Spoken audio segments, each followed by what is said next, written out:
Have you ever seen a player almost attack a ref? Joe's got to be careful. He's getting real heated now. She just threw him out. This is Mickey Mouse. This isn't real. This is a joke. Crazy, but obviously frustrations are at an all-time high in Philly, where the Sixers have the 5th oldest roster in the NBA and are on pace to win 29 games. Many at this point want Philly to tank, but they can't. Their 2025 first-round pick is only top 6 protected, which means if they fall out of that top 6, that pick goes to the Thunder. The Sixers currently have the 8th worst record and perhaps the worst contract in the entire NBA. Paul George has a player option for $56.58 million in 2028. He is about to turn 35 years old. This has been an absolute disaster. Paul George was a big move that has been a big miss so far. Today, we're also going to be looking at 2 other huge moves for the Clippers and Nuggets that have had different results. So what's up? Mike here, and Joel Embiid was drafted in 2014. The Sixers have still not made the finals with him, and arguably, their latest move is the worst of all. They didn't draft Jason Tatum, yes. They drafted Mikal Bridges, then traded him on draft night, yes. They let Jimmy Butler go, yes. Paul George's $50 million a year contract until 2028, though, might be the nail in the coffin here. Unless Philly can brainwash the Lakers into taking him, which has been a rumor, Philly is locked into a core where Embiid has a player option for $67.26 million in 2029, while Tyrese Maxey will be paid $46.39 million in 2029. The only player in this big 3 who is not a walking question mark is Tyrese Maxey, who is the lone bright spot. Maxey is a former 21st pick who is averaging 26.4 points and 5.9 assists per game. He averaged almost 30 points per game in the playoffs last season, but we have to ask, how did we even get here where the Sixers needed a 21st pick to emerge as an all-star to even stay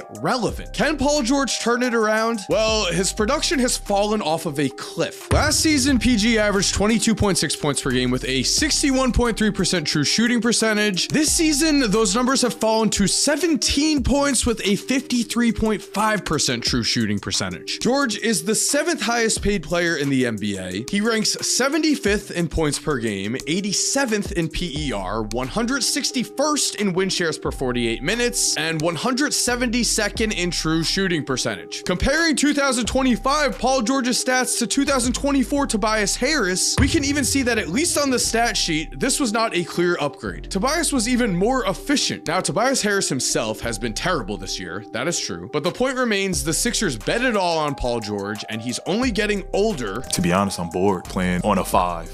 Just don't do enough for me. Which leads us to, can Joel Embiid turn things around and save them? If injuries were turned off in the NBA, Embiid might have already led Philly to a title. At his best, he's been completely dominant and MVP. But injuries are very real, and because of injuries, Embiid has already struggled as his body normally and unfortunately breaks down by the time the playoffs come. For his career, Embiid has averaged around 3 less points per game in the playoffs compared to the regular season, and his shooting drops about 4%. I don't want to bury him. He's out there trying. His knees are just not holding up. And the reality is, Joel is turning 31 this year, and he's aging like a player in the 1980s, not like LeBron James. Joel played in just 39 games last season and has played in just 13 this season, which means he's on pace to play 25 games this year. Philly's entire future is dependent on Embiid not only playing, but playing at the MVP level he has shown. Even with injuries, the Sixers are 7-6 with Embiid this season and 8-21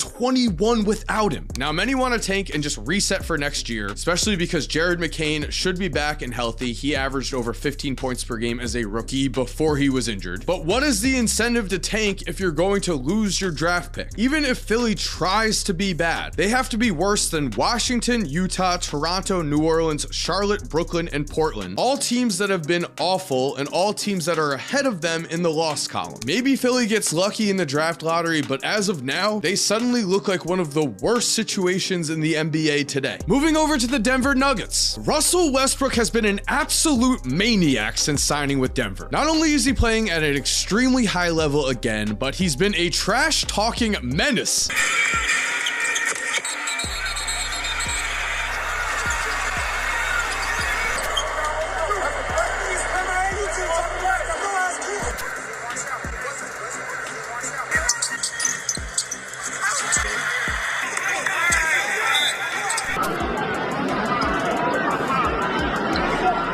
Before we we continue, guys, I want to thank DraftKings for sponsoring today's video. All right, football fans, things are getting real. Whether your team has made it to the conference championship or not, there's still plenty of ways to enjoy the games. Get in on the action right now with my partners at DraftKings Sportsbook. They are offering all new customers $200 in bonus bets instantly after betting just $5. Don't let this slip away. Download the DraftKings Sportsbook app and use code CORZEMBA, and the crown is yours. Stay in on the action and use your $200 in bonus bets for same game parlays for a chance at an even bigger payout. Combine multiple bets together from the same game. And do you love the thrill of live betting? DraftKings has got you covered there. Bet live on in-progress games as they happen, making the games that much more exciting. And if sports betting is not yet available in your state, do not worry. You can still join in on all the fun with DraftKings Daily Fantasy. So download the DraftKings Sportsbook app now. New customers use my promo code CORZEMBA and bet just $5 on any wager and get $200 in bonus bets instantly. That's promo code CORZEMBA only at DraftKings Sportsbook. Thank you to DraftKings for sponsoring today's video. And now let's get back into the video.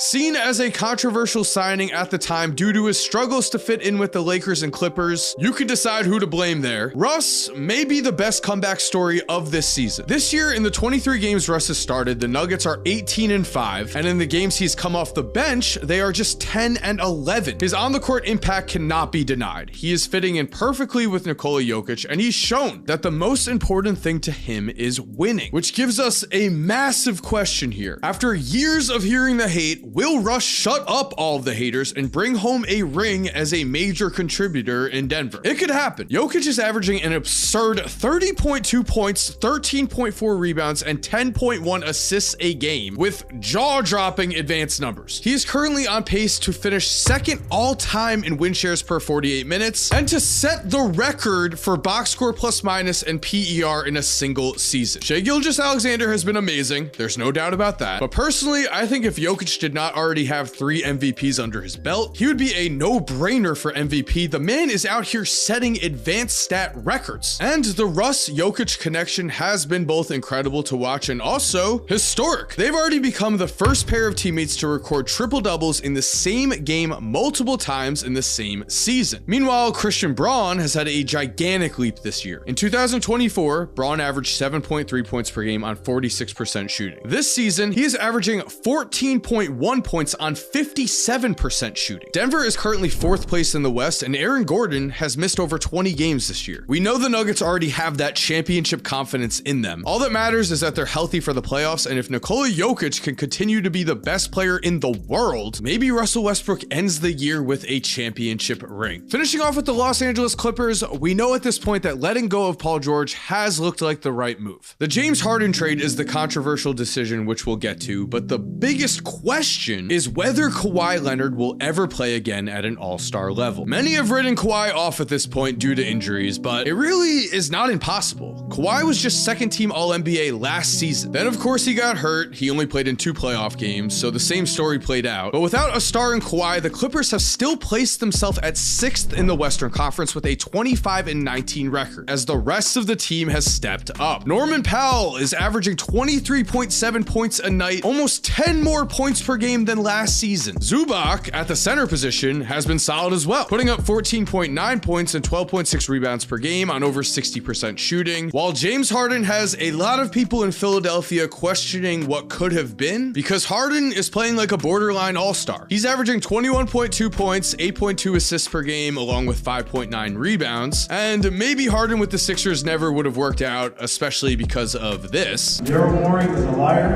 and I will never be a part of an organization that he's a part of.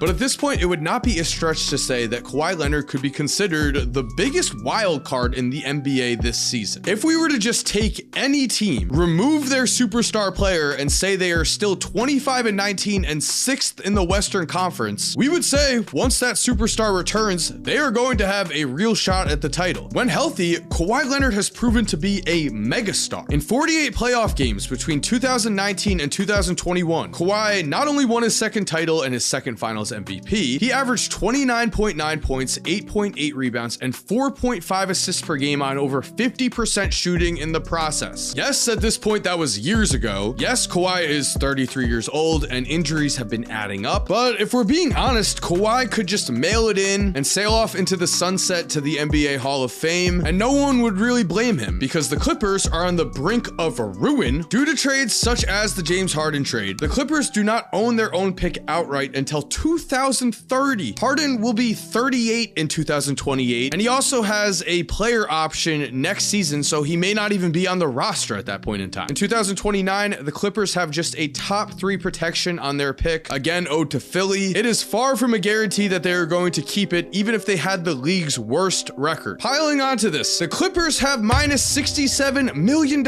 in projected cap space next season. This is the roster that they're most likely going to be competing with unless they're able to finagle someone in a deal. It is also the 3rd oldest roster in the league. Kawhi is signed up until the 2027 season, which means Kawhi Leonard returning to greatness is their best hope at not only contending, but again, avoiding catastrophe. So there we have it. Thank you for watching. I hope you enjoyed today's video. If you are new to the channel, make sure to subscribe and turn on post notifications. That way you never miss another video. If you're still here watching, you are awesome and we all know it. And as always, have an awesome day and peace.